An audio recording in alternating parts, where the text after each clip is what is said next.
Channel पर। तो आज हम देखेंगे सीडीपीओ का जो एग्ज़ाम होता है उसमें कैसे क्वेश्चन आते हैं और पिछली बार कैसे क्वेश्चन पूछे गए थे, ये हम देखते हैं। आगामी सीडीपीओ का जो एग्ज़ाम होगा उसमें भी ऐसे इस प्रकार के क्वेश्चन आ सकते हैं। तो आप ये वीडियो आपके लिए बहुत ही उपयोगी है। इस वीडियो को आप अच्छे से एक बार देख लें और समझ लें।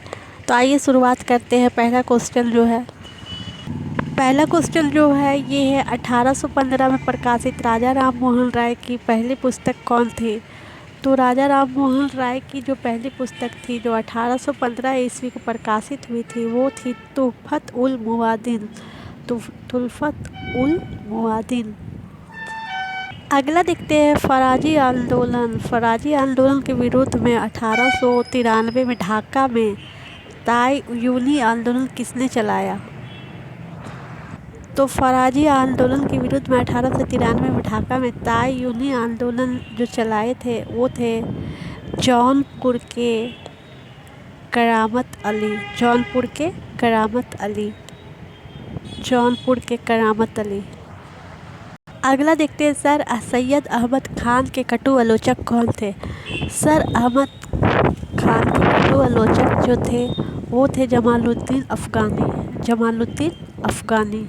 सर सैयद अहमद खान के कटु आलोचक थे जमालुद्दीन अफ़गानी। अगला देखते हैं, किसकी कानूनी समस्या के समाधान के लिए महात्मा गांधी को साउथ अफ्रीका बुलाया गया था? मतलब किसके लिए महात्मा गांधी साउथ अफ्रीका गए थे कानूनी समस्या की हल करने के लिए? तो वो थे गुजरात के दादा अब्दुल्ला। देखिए दोस्तों, ये प्रश्न जो है सीडीपीओ में पूछा गया है और हो सकता है आगामी सीडीपीओ के एग्ज़ाम में भी ये प्रश्न पूछे जा सकते हैं। तो ये प्रश्न बहुत ही वेरी इंपॉर्टेंट है, तो आप इसे अच्छे से ध्यान से देखें। अगला देखिए, अगला है, लॉर्ड कर्जन द्वारा किस वर्ष इंडियन यूनिवर्सिटी एक्ट पारित किया गया था? किस वर्ष यूनिवर्सिटी पारित किया गया था? तो 1904 में कर्जन द्वारा इंडियन यूनिवर्सिटी एक्ट पारित किया गया था 1904 में। अगला देखते हैं, अगला है बांग्ला नाटक नील दर्पण का अंग्रेजी अनुवाद किसने किया? तो बांग्ला नाटक नील दर्पण का अंग्रेजी अनुवाद किया था माइकल मधुसूदन दत्त ने। अगला देखते हैं, एक अच्छे यूरोपियन पुस्तकालय की एक अलमारी भारत तथा अरब के संपूर्ण साहित्य से मूल्यवान है। एक अच्छे यूरोपियन पुस्तकालय की एक अलमारी भारत तथा अरब के संपूर्ण साहित्य से मूल्यवान है। यह कथन किसने कहा था? यह कथन कहा था टीवी मैकाले ने कहा था। अगला देखते हैं, पंजाब हिंदू समाज की स्थापना किस वर्ष की गई थी?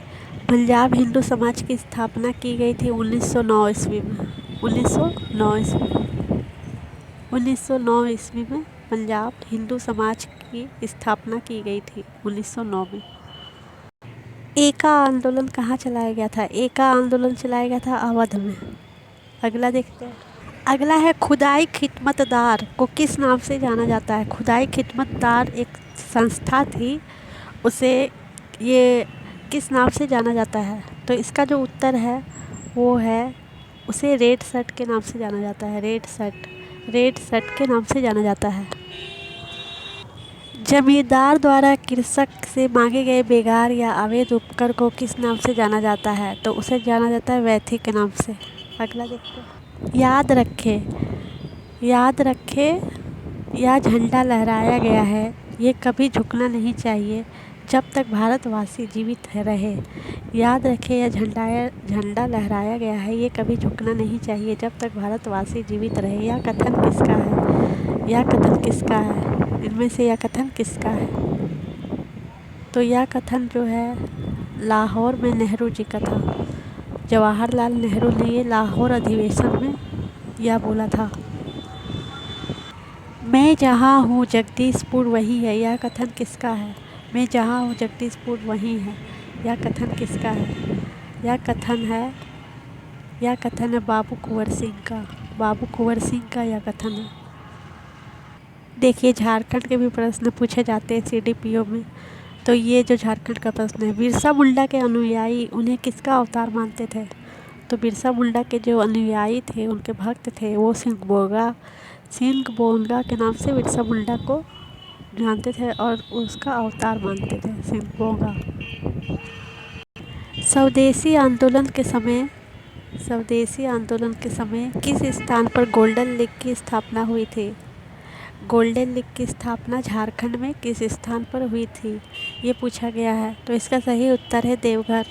देवघर में स्वदेशी आंदोलन के समय गोल्डन लीग की स्थापना की गई थी। पटना से प्रकाशित होने वाला प्रथम अंग्रेजी अखबार कौन सा था? तो पटना से प्रकाशित होने वाला प्रथम अंग्रेजी अखबार जो था वो था the Bihar Herald. The Bihar Herald. 1928 में बिहार में रविदास सभा की स्थापना किसने की थी? 1928 में बिहार में रविदास सभा की स्थापना किसने की थी?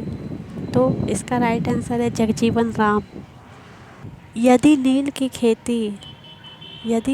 खेती करने से छूट चाहते हैं तो किसानों को कौन सा कर देना पड़ता था, कौन सा टैक्स देना पड़ता था जिससे उन्हें नील की खेती नहीं करनी पड़ती थी?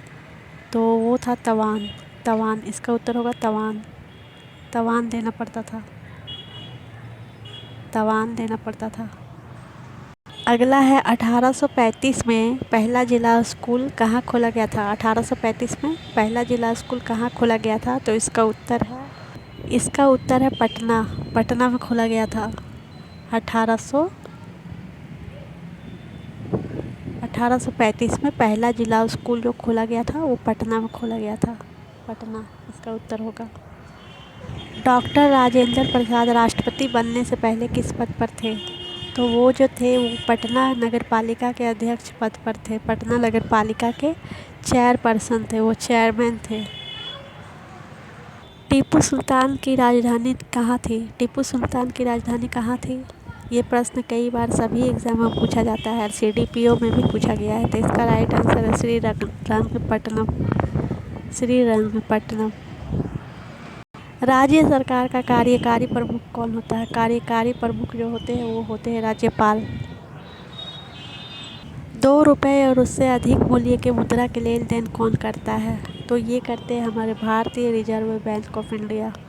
भारतीय रिजर्व बैंक ऑफ इंडिया 2 रुपये और उससे अधिक मूल्य की मुद्रा का लेन देन करते हैं। रेगिस्तान क्षेत्र में मशरूम सेल का निर्माण कैसे होता है? रेगिस्तान क्षेत्र में मशरूम सेल का निर्माण कैसे होता है? तो ये होता है भूक्षरण के द्वारा। ज्वालामुखी उत्पाद की विशेषता है एटॉल। इसका उत्तर होगा एटॉल। ज्वालामुखी उत्पाद की विशेषता है एटॉल। इनमें से क्या सही सुमेलित है? तो इनमें से क्या सही सुमेलित है, आगे देखते हैं। तो जो सही सुमेलित है वो है अपघटक जीवाणु।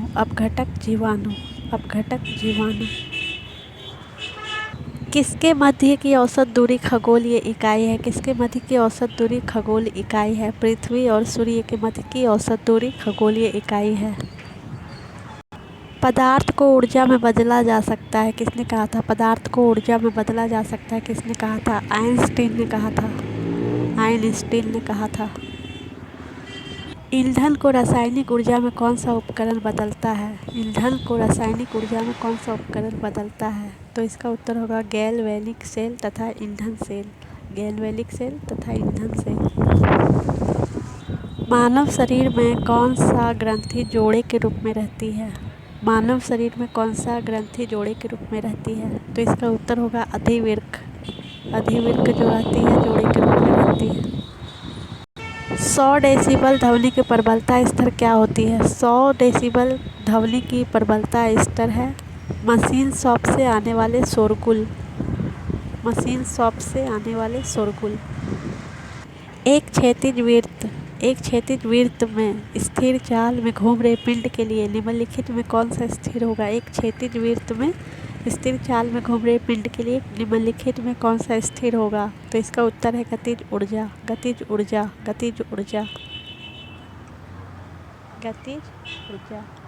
इसका उत्तर।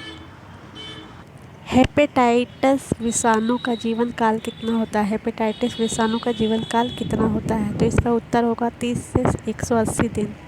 30 से 180 दिन। कौन सी एक गैस वातावरण प्रदूषक मानी जाती है? तो इसका उत्तर होगा सल्फर डाइऑक्साइड। सल्फर डाइऑक्साइड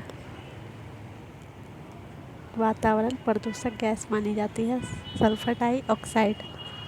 मच्छरों के जैविक नियंत्रण के लिए किसका प्रयोग किया जाता है? मच्छरों के जैविक नियंत्रण के लिए किसका प्रयोग किया जाता है? मच्छरों के जैविक नियंत्रण के लिए गलबूसिया का प्रयोग किया जाता है। गलबूसिया का प्रयोग किया जाता है जैविक नियंत्रण के लिए मच्छरों का। विटामिन सी की कमी से क्या होता है? विटामिन सी की कमी से क्या होता है? तो ये तो सबको पता होगा। इसकी कमी से होता है स्कर्वी रोग होता है। विटामिन सी की कमी से स्कर्वी रोग होता है। ऑडियोमीटर क्या है? ऑडियोमीटर जो है वो है ध्वनि की तीव्रता मापने वाला यंत्र। ध्वनि की तीव्रता मापने वाला यंत्र को हम क्या कहते हैं? ऑडियोमीटर कहते हैं। तो ये जो उपकरण है, मीटर है, इसका मैंने एक ट्रिक बनाई हुई, वो मेरे ट्रिक वाले चैनल पर आपको मिल जाएगा। ट्रिक वाला चैनल का लिंक मैंने डिस्क्रिप्शन बॉक्स में दे दिया है। वहाँ से आप देख सकते हैं। वहाँ पे सारे जितने भी मीटर है उन सब का, जितने भी मशीन यंत्र है उन सब का मैंने ट्रिक बना के वहाँ पे वीडियो डाली हुई, तो आप चाहे तो उसे देख सकते हैं। तो ये थे CDPO एग्ज़ाम में प्रीवियस ईयर, पिछला ईयर जो पहले जो पूछा जाता था क्वेश्चन CDPO में पूछा गया है, वो उसका वीडियो, उसका सॉल्व्ड पेपर है ये। तो ये एग्ज़ाम में आ सकता है, पुनः आ सकता है। बहुत सारे क्वेश्चन जो होते हैं रिपीट पूछ लिए जाते हैं, तो एक बार आप इसे अच्छे से देख लें। वीडियो देखने के लिए धन्यवाद। जय हिंद, जय भारत, जोहार झारखंड।